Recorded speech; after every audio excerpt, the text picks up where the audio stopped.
धन्यवाद मान्यवर, आपने इस महत्वपूर्ण बिल पे मुझे अपनी बात कहने का मौका दिया। मान्यवर, मैं अपनी बात की शुरुआत नीट पेपर लीक के कारण जिन 21 बच्चों ने आत्महत्या करके अपनी जान दी, उनको सर झुका के नमन करते हुए, श्रद्धांजलि देते हुए अपनी बात शुरू करना चाहता हूं। मैं उन लोगों को भी श्रद्धांजलि देना चाहता हूं जो पिछले 10 साल में 1,23,000 छात्रों ने सुसाइड किया, आत्महत्या किया, और 2,000 छात्र हर साल सिर्फ पेपर लीक के कारण आत्महत्या की जिन्होंने।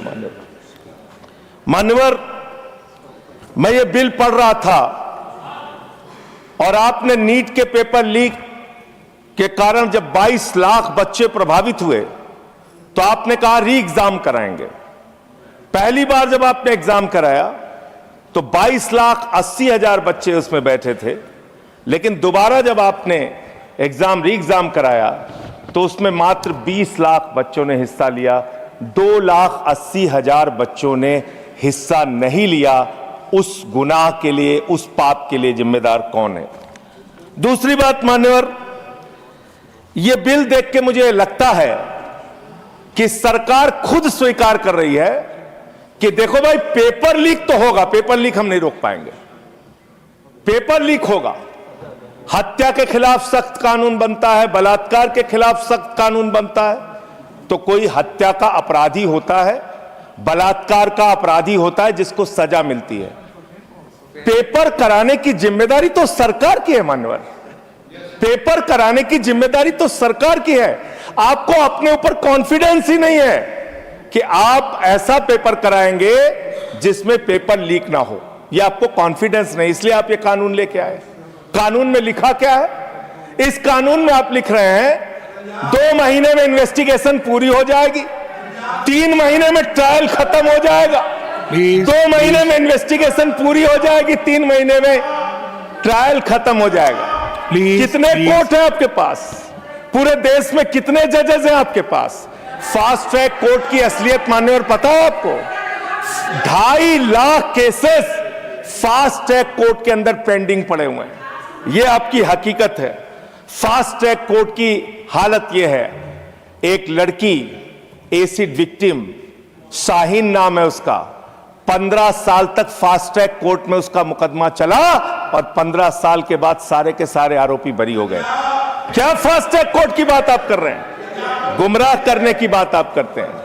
मान्यवर, इनके राज में 1 लाख सरकारी स्कूल हिंदुस्तान में बंद हुए।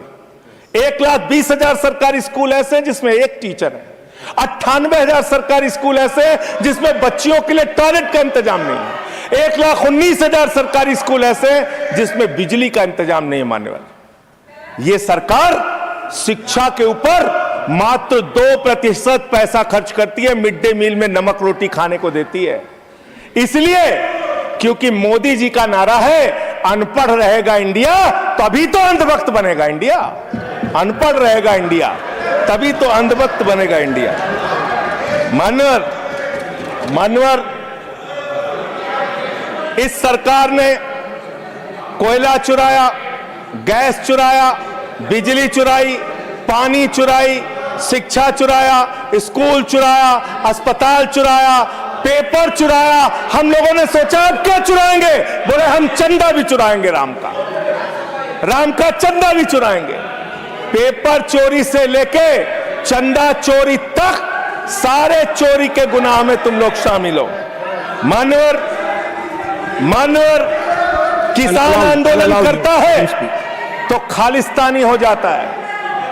किसान आंदोलन करता है तो खालिस्तानी हो जाता है।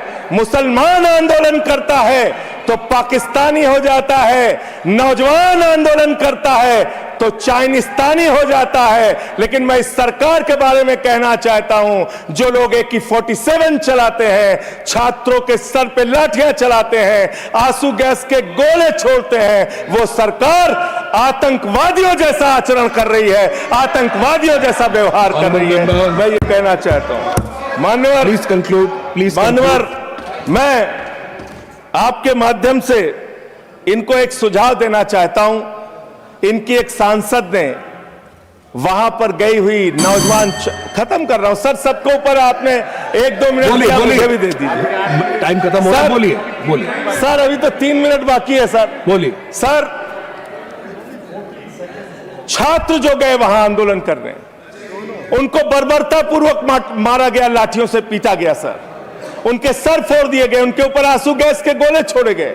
वो चीखते रहे, चिल्लाते रहे, 500 छात्रों को घायल किया। और बिहार के अंदर इन लोगों ने AK-47 चलाया सर। वो आतंकवादी हैं हमारे छात्र, वो हमारे घरों के बच्चे आतंकवादी हैं सर, जिनके ऊपर आपने गोलियां चलाई।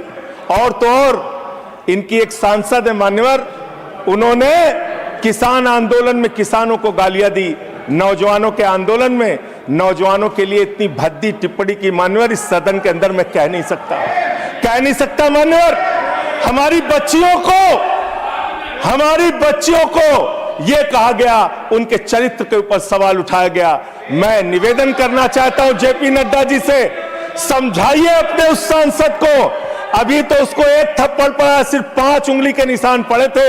ऐसी बात करोगे, गटर जेनजी को गटर कहोगे, जेनजी को गटर करोगे, तो तुम्हारी सरकार को इस देश का नौजवान, इस देश का जेनजी पकड़ के गटर में डालने का काम करेगा।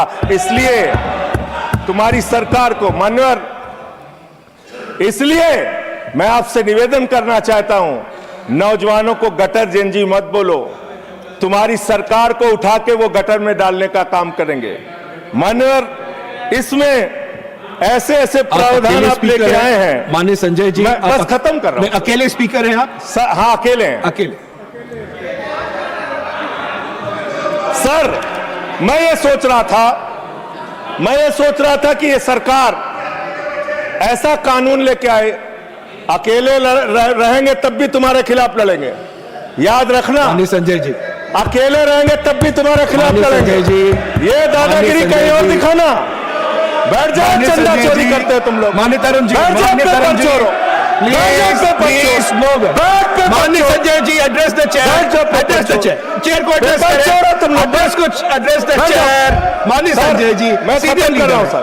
अरे नहीं, एड्रेस द चेयर। माननीय तरुण जी, पेपर चोर, प्लीज सर, मैं सोच रहा था संजय जी अंतिम में एक बात खत्म। माननीय तरुण जी, पेपर चोर, प्लीज अकेला रहूंगा तो रहूंगा तुमसे, प्लीज किसी गलतफहमी में मत रहना। किसी गलतफहमी में मत रहना। समय जा रहा है, आपका समय जा रहा है। हाँ, खत्म एड्रेस करिए सर, एड्रेस द चेयर। मान्यवर, मैं सोच रहा था कि आखिर ये सरकार ये पेपर चोरों के खिलाफ कार्रवाई क्यों नहीं करती। मुझे ये पता चला मान्यवर, ईडू टेस्ट नाम की एक कंपनी, खत्म कर रहा हूं, ईडू टेस्ट नाम की एक कंपनी जो गुजरात के अंदर ब्लैक लिस्टेड हुई, उससे बिहार में पेपर कराया गया, वहां भी ब्लैक लिस्टेड हुई। उसी से यूपी में पेपर कराया गया, वहां से भी ब्लैक लिस्टेड हुई। तो जो पेपर चोर हैं वो अहमदाबाद में ब्लैक लिस्ट हुए, बिहार में ब्लैक लिस्ट हुए, यूपी में पेपर चोरी की, क्योंकि उनको पेपर कराने का ठेका इसलिए मिलता है क्योंकि उनका संबंध, खत्म कर रहा हूं सर, 30 सेकंड सर, 30 सेकंड। उस ईडू टेस्ट कंपनी का पेपर चोर का संबंध देश के प्रधानमंत्री और कई राज्यों के मुख्यमंत्री से है। थैंक यू मुख्यमंत्री से है सर। मुख्यमंत्री से है, इनके फोटो मिल जाएंगे। सर, खत्म कर रहा हूं, धमकी मत दिलवाइए सर। कंक्लूड करिए। चोर हमको धमकी दे रहे हैं, ये चंदा चोर हमको धमकी दे रहे हैं। Anything unparliamentary will not go on record. Anything unparliamentary will not go on record. Please conclude करिए। चंद्रशेखर जी के अंतिम लाइन कंक्लूड करिए। आप ही आ रहे हैं सर, हम कंक्लूड करिए। I have to I allow you. Conclude करिए। बिठाइए कंक्लूड करिए। पेट में दर्द शुरू हो गया। संजय जी, मिर्गी के झटके आ रहे हैं, करिए, उनको समझाइए। कंक्लूड करिए प्लीज। मिर्गी के झटके आ रहे हैं, समय दूंगा, समझाइए सर। मैं आपको समय दूंगा। I'll give you the time, please. Conclude करिए सर, कंक्लूड करिए। अंत में चंद्रशेखर जी, स्वर्गीय प्रधानमंत्री जी की एक लाइन के साथ अपनी बात कहना चाहता हूं। इस देश के नौजवानों की तरफ से आपको, जिन हाथों में शक्ति भरी है राज तिलक देने की, जिन हाथों में शक्ति भरी है राज तिलक देने की, उन हाथों में ही ताकत है सर उतार लेने की। इसलिए अहंकार मत करो। Thank you.